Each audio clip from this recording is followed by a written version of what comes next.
to talk today about how we know the value of our art. And why this is important for me fundamentally is because if I have certainty and a peace around my perception of the value of my art, then I'm more likely to create a lot. I'm more likely to be more productive, more engaged, more involved, feeling freer to produce my creative work. And so really the first thing we need to know as artists with confidence and with clarity is the origin of our creativity and our particular gift, which is God. The opening 25 verses of Genesis chapter 1 is all about God creating the heavens and the earth. It's so beautiful. There's my bulldog defending and protecting the property. Even if you've never read the Bible before, you've probably heard the opening phrase of Genesis, which is, in the beginning, God created the heavens and the earth. And then it goes on to describe, God creates light and separates it from darkness and creates the sky and the land and the vegetation and the animals. And we are introduced to this incredible creative God. And it's in verse 26 when we human beings get created. God says, "Let us make mankind in our image, in our likeness." And I love how Myron Golden, the businessman and preacher, how he talks about this particular passage in Genesis and this concept of creativity, because he says, there's so many qualities of God that we value, that are so beautiful, that we rely upon, God's grace and love and guidance and healing and so on and so forth. But the first characteristic of God that we get introduced to in Genesis is his creativity. And then after 25 verses of that, we are told that we're made in his image. And so the very first thing we can know about ourselves is that we have been made to create. We are creators, and that is a divine gift. It is our fundamental nature as God's creation. And so there's nothing that can be taken away from that or added to that that's going to change that absolute truth that we are 100% made in this way to be creative, and it's a divine thing. So there's peace in that. There's peace in that for me as a creator, that nothing that I do in this world or don't do in this world is going to change the divine nature of my status as a creator. And then God gives us specific gifts, right? So we're all made creative, to be creative, but then each of us is given a different gift. And I love some of the ways that this is described or referenced in the Bible. So in James 1 verse 17, it says, "Every good thing given and every perfect gift is from above, coming down from the Father of lights, with whom there is no variation or shifting shadow." Romans 11:29 says, "For the gifts and the calling of God are irrevocable." And that one's so beautiful because there's nothing I can do or not do that is going to revoke or take away the gifts God has given me. 1 Corinthians 12:4 says, "Now there are varieties of gifts, but the same Spirit." 1 Corinthians 12:7 says, "But to each one is given the manifestation of the Spirit for the common good." And Romans 12:6 says, "Since we have gifts that differ according to the grace given to us, each of us is to exercise them accordingly." Why does this matter? Why does it matter to understand the unchanging spiritual value of our creativity and our creative gifts? And for me, it really boils down to the other perspective, right? There's the spiritual perspective, and then there's the perspective of the material world, the physical world, and the people in it. And those perspectives, those voices, are vacillating, perhaps ignorant, changeable, unreliable. And so I don't want to make the mistake of looking to the world and the world's opinions as the place where I assess the value of my art, because it's going to be a roller coaster, right? It's not going to necessarily represent anything based in truth, especially given that, we live in a world which is, for the most part, not humbled towards God. It's a world whose attitude and outlook is not shaped by spiritual understanding. And so why would I turn to that earthly perspective to give me clarity, or to give me like the final word on the value of my art? It's just not helpful, and it's not accurate.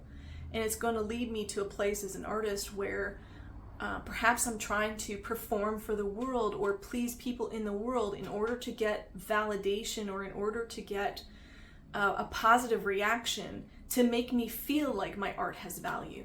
And again, that's a very precarious way to live, and it's not even necessarily going to cause me to produce my best work, right? Because I'm now producing in order to please other people. I'm producing in order to perform for the world.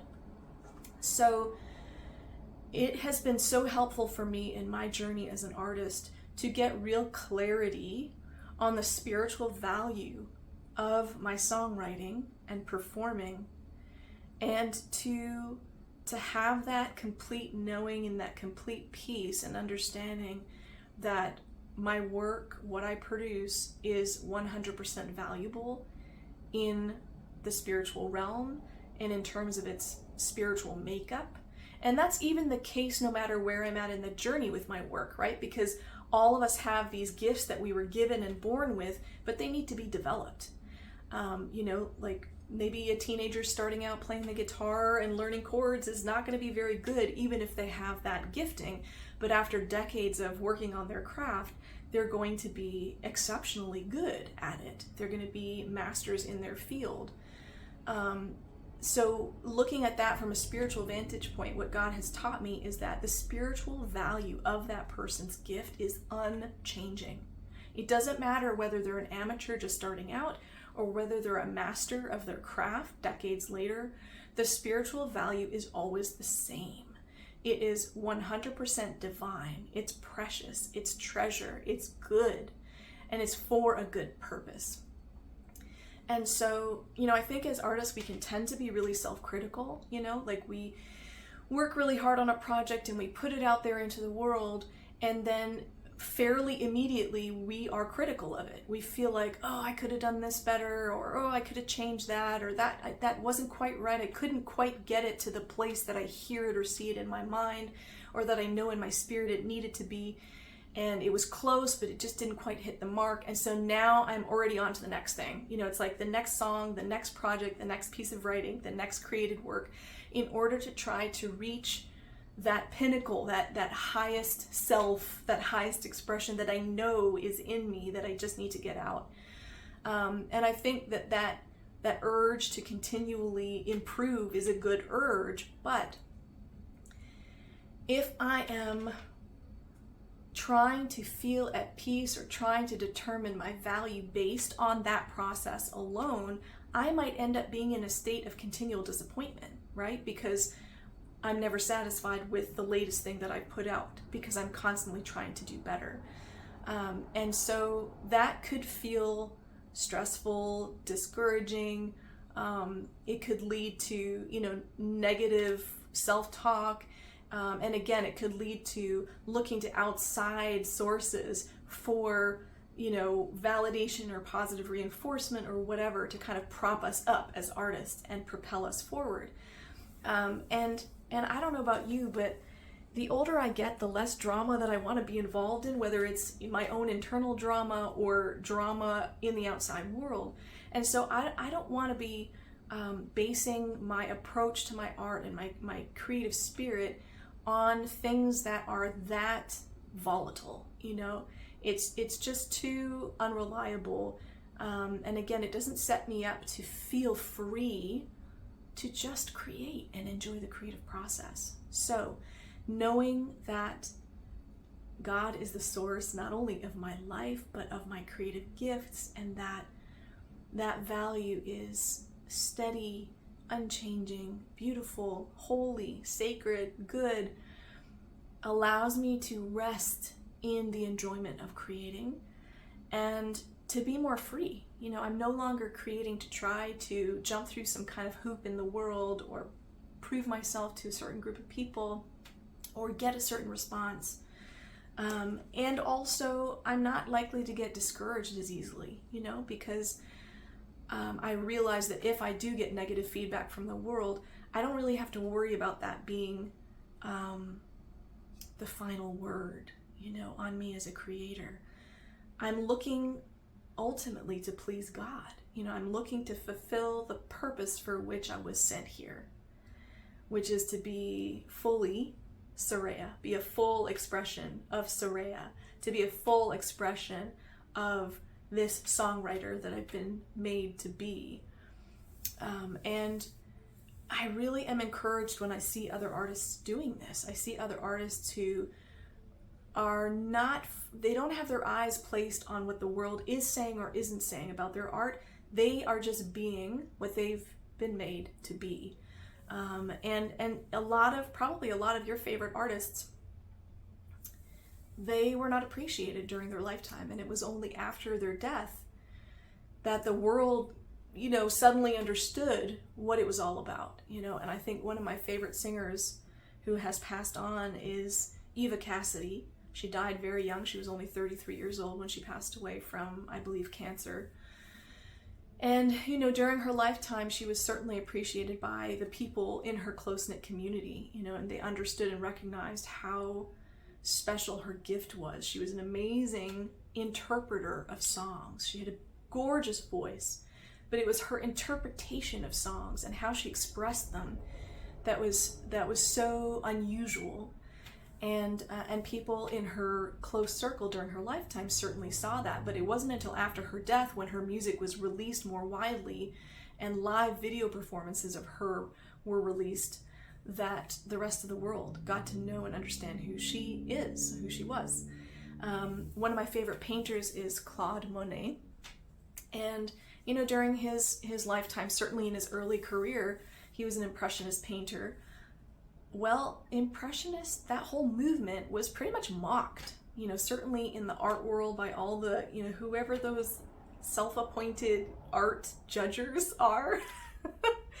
You know, the whole Impressionist movement was completely mocked. And so Claude Monet's work was, you know, poo-pooed and disregarded for a very, very long time. And of course, after his death, it has become understood. It has become appreciated as this incredible expression of love, really, love and beauty. So I look to other artists like them and just feel so encouraged to see that, you know, they kept focus on just being a full expression of themselves, of embodying their creative gifts. And I don't know what their inner life was in terms of the emotions that they went through, or how hard it was for them to persevere, or whether they had a spiritual life or not.